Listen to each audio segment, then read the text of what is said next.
today. My name is Elizabeth Beachy. I am the Communication and Strategy Director at an agency called Upleaf. Upleaf is dedicated to helping nonprofits increase their impact through strategic online communication, smart web design, and creative technology solutions. I founded Upleaf. I worked for several years in the nonprofit sector. I love working with nonprofits. I think that, my heart is very much in doing whatever I can to make the world a better place, right? And I think that's what brings all of us to nonprofit work.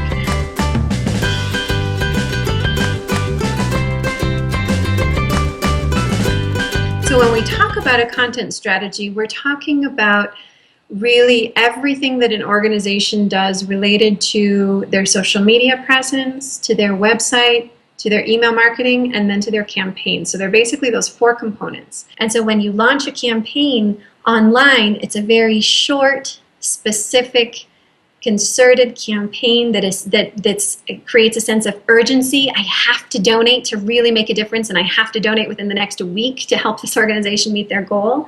And that becomes that's very important, because people will really, if you have an engaged community and you've done a good job with those first three components, then people will step forward and they will donate, they will advocate, they will really do what you're asking, and they're happy to ask their friends and family and everyone else on your behalf to take the same type of action. And so those campaigns are really critical. And I just really want to highlight that or emphasize that, because I think that a lot of nonprofit organizations do a very good job with the first three elements, and then they may fall short when it comes to a campaign by not creating that sense of urgency or having a really, really clear, actionable ask that makes it easy for people to take action and with real tangible, measurable results. And so that's probably one of the most important pieces of a content strategy, is mapping out those campaigns too.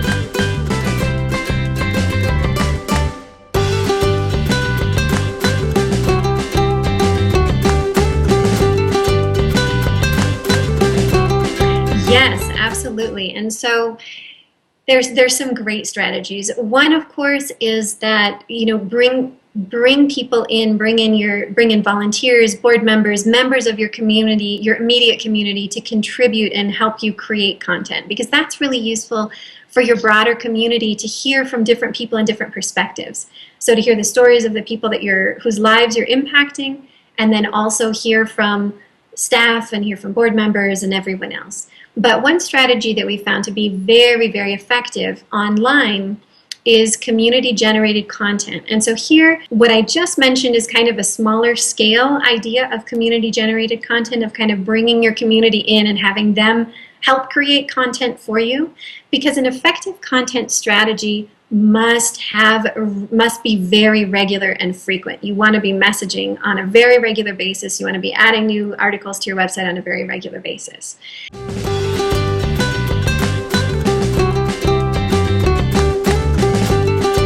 There certainly are some other best practices that we would recommend. And I think one great example of a nonprofit that does an amazing job of a really engaging content strategy is Charity Water. And Charity Water is an organization based in New York that brings safe drinking water to people all around the world by drilling wells. And they've done a really, really good job of making people feel like they can make a real difference. And I think they do such a good job by creating this kind of community feel. And then they also tell very, very powerful stories of their impact. And so they've got excellent photos and excellent videos of their work.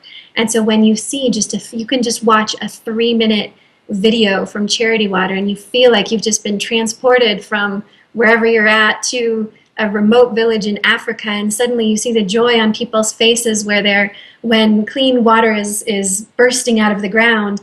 And it's they do such a good job of capturing the emotion of the people whose lives they're impacting, that it creates a very strong sense of loyalty. And so I think for any organization kind of looking to see an example of an organization that does an excellent job with the online communication strategy across the board, across all of their platforms, website, social media, email, etc. Everything they do a fabulous job. So I recommend checking out Charity Water. And so I think that what we see, so they're kind of they're a great example of an organization that kind of does everything well. But what we can learn from them, and what we see with most other organizations that are doing a very good job on social media, is that same idea that they have great photos, they've got great videos, they do a very good job of capturing the impact of their work on the lives of their beneficiaries.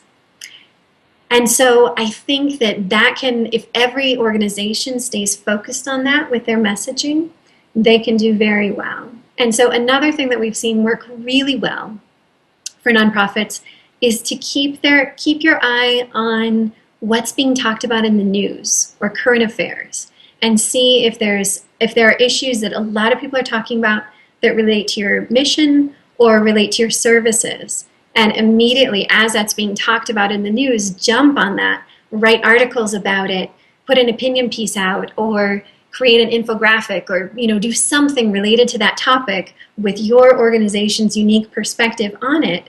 And if you put it out at the right time, you'll generally see a whole bunch of return for that. You'll see a lot of traffic to the website, and you'll also see a lot of sharing across social media. And so we've seen with some organizations that we've worked with, they've jumped on an issue and they have seen web traffic to their website just from one article triple for like a month or two, just because they're taking advantage of something that people are already talking about. And then I'd like to just add a word of caution to organizations as well about what to avoid, because we also see what doesn't work. And so be careful as an organization, avoid talking too much about the organization. And that's a trap that some nonprofits do fall into, of here's what we do, and it's all about the activities of the organization as opposed to about the impact. And so we see that organizations who focus a lot on their own activities and who also tend to speak kind of the way online, the way they would write in a proposal, or use kind of more stuffy language or a lot of jargon around what they do, those organizations their online presence tends to stagnate. They reach a certain level in their social media community, and then they stop growing, or they reach a certain level with their web traffic and they stop growing. And so as long as you stay focused on the core issues, your services, your mission, and the impact that you have, then you're likely to really continue to grow online.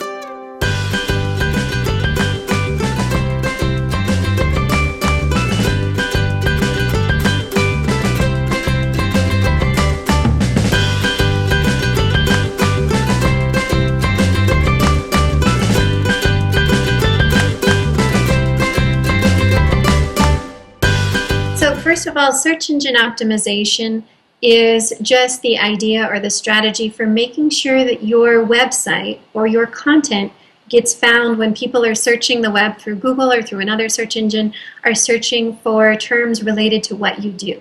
So when we talk about search engine optimization, there are a couple of key things. So you really want to make sure that you know which keywords your organization wants to be found under. And to do that, you need to do some background keyword research to see what are people searching for. Because one thing that nonprofit organizations often do is we'll have terminology for certain areas that we work in that may be very technical terms, and that's not necessarily what the people that we want to reach are searching for. And so you need to do that research and find out, okay, who's searching for what type of terms. Once you have that core list of priority keywords, then you need to look at two things. You need to make sure that on the one hand, your website, the back end of your website, is optimized for the search engine so that they can easily crawl the website, find the information, and know which terms are most important to your content. And then on the other side, you want to continue creating content around those keywords, because the more relevant content you have on your website, the higher your keyword density on the website, and more likely you are to be on that first page of search results. And 95%, I can't remember if I mentioned this, but 95% of search traffic goes to sites that are listed on the first page of search results. So you really want to be on that first page. If you're not, then people may be searching for what you do, maybe finding other organizations.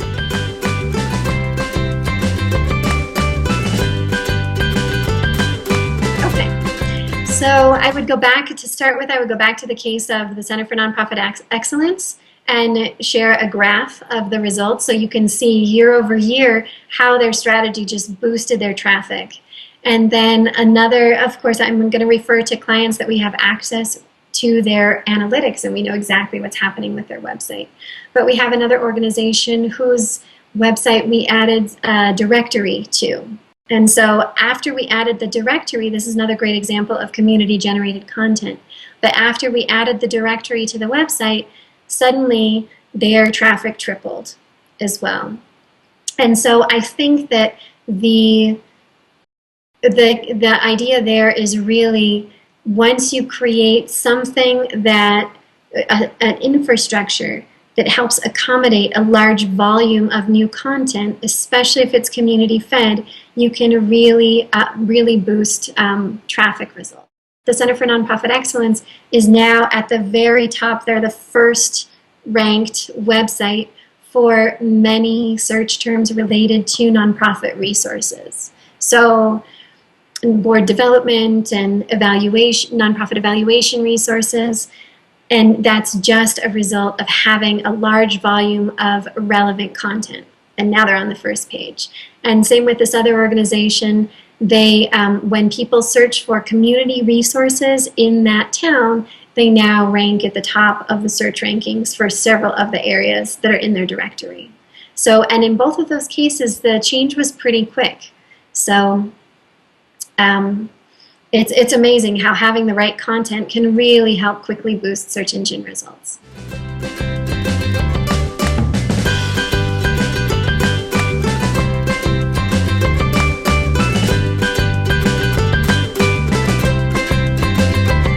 So that's search engine optimization. And then social media optimization is really all about making sure that your content, the content that you create, travels easily across the web and into the social media networks. And that's absolutely critical in this day and age.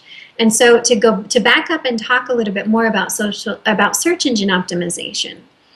So the search engine optimization is important. It's not quite as important as it used to be because people used to focus a lot on search engine optimization as the way to get found, the way to make sure that your organization is heard about, right? But more and more people are not searching through a search engine, rather they're searching through specialized apps like Twitter. They may go to Twitter and search for what's happening right now and related to a certain topic, or they may go to Pinterest to search for recipes or other, important information, or they may go to Yelp to look for services. And so there are so many different specialized apps out there right now that people are using the search engines less than they did before. So it's still an important strategy, but the social media piece is important as well because people are spending so much more time on social media. If you want to reach them, you have to make sure that your content is there and visible and available on social media as well.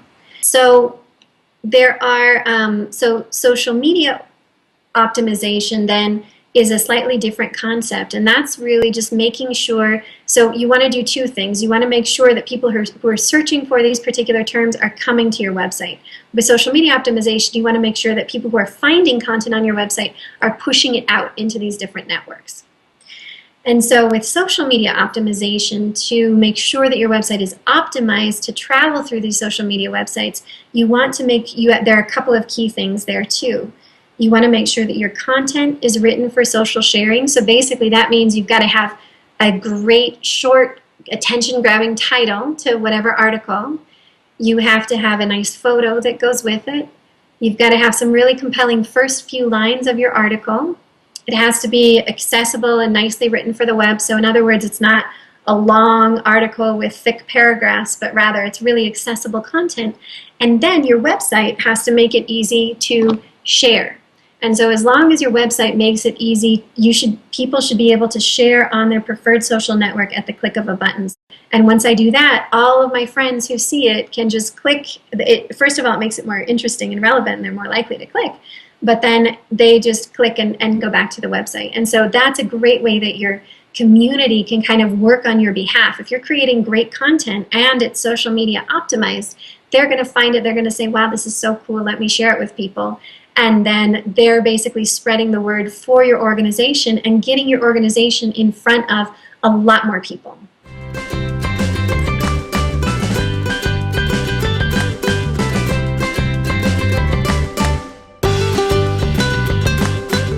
Absolutely.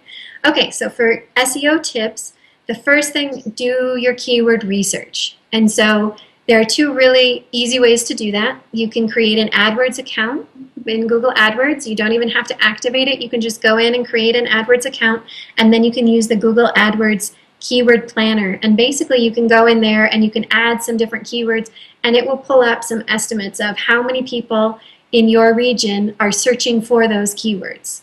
So one thing that you can do also is just do some searches around your topics, and often a search engine, you'll type in a keyword combination. You'll type in, if you're working on, health education, maybe you'll type in health education, and you'll see that search engine suggest some other topics for you to search. And those topics that they suggest for you, they're suggesting because a lot of people are searching for them. So take note of those suggestions as well, because that's an important clue to what's most popular and what are people looking at.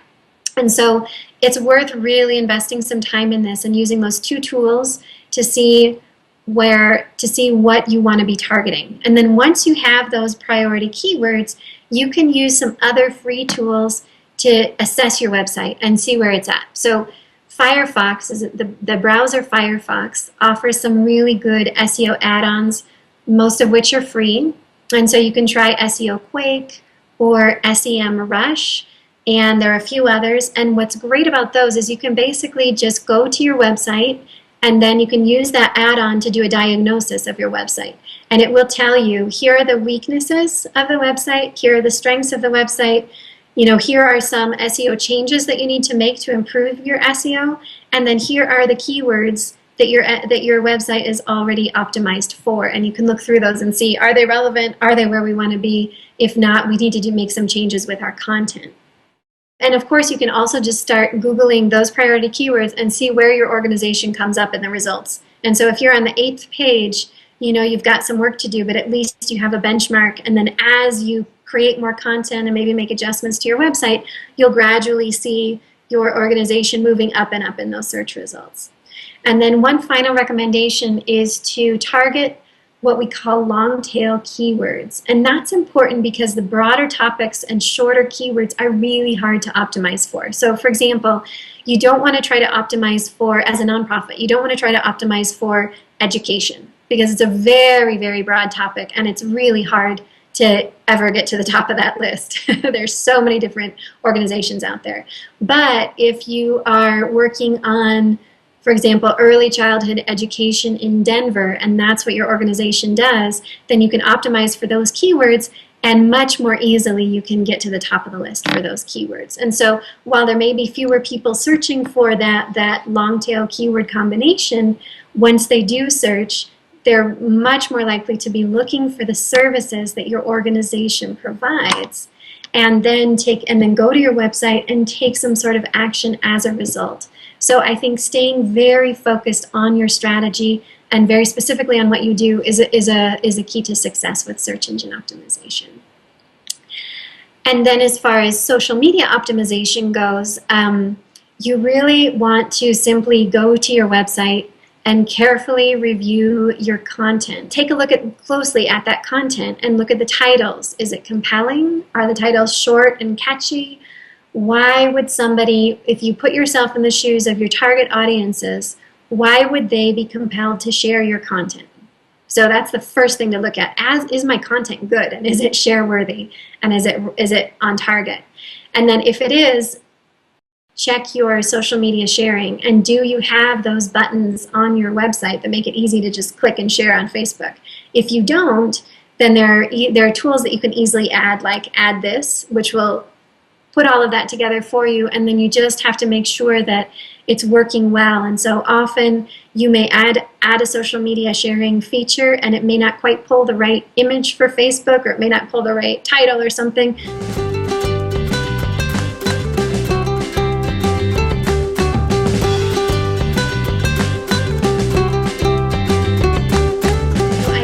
For the nonprofit community, every nonprofit is looking for social change in some way or another, right? Where the nonprofit community is dedicated to making the world a better place. And there have been so many changes in recent years in how we communicate that social media and having a digital presence and a strong presence on a variety of online platforms is absolutely critical. And we've seen change happening across the world, right? We've seen lots of major changes, social changes happening in very recent years. And many of those happened thanks to social media. And so I would just encourage all nonprofits to really embrace social media, embrace online technologies as a really critical part of how you communicate with your constituents, how you communicate with the world, and how you bring about social change. So if you're nervous about getting involved in social media or really exploring new platforms, I just recommend making it a priority. And if you or your current team finds that challenging, bring in some people who are more comfortable with it. Bring in young people, bring them in as volunteers or as interns, or get them involved in your cause in some way, because it's so vital to the impact that you can have and the number of people that you can reach, that it's absolutely worth, embracing it and bringing other people into the process as much as possible. And one thing to remember is that you don't have to do all the work yourself. If you have a solid platform to start with and you have good messaging and you engage your community, they will work on your behalf and really help you push your message out and help promote the organization, help promote your cause, and help bring more people into the organization. So ultimately, if you empower your supporters to kind of communicate on your behalf and promote your organization, you can find a lot of success without really having to do it all yourself.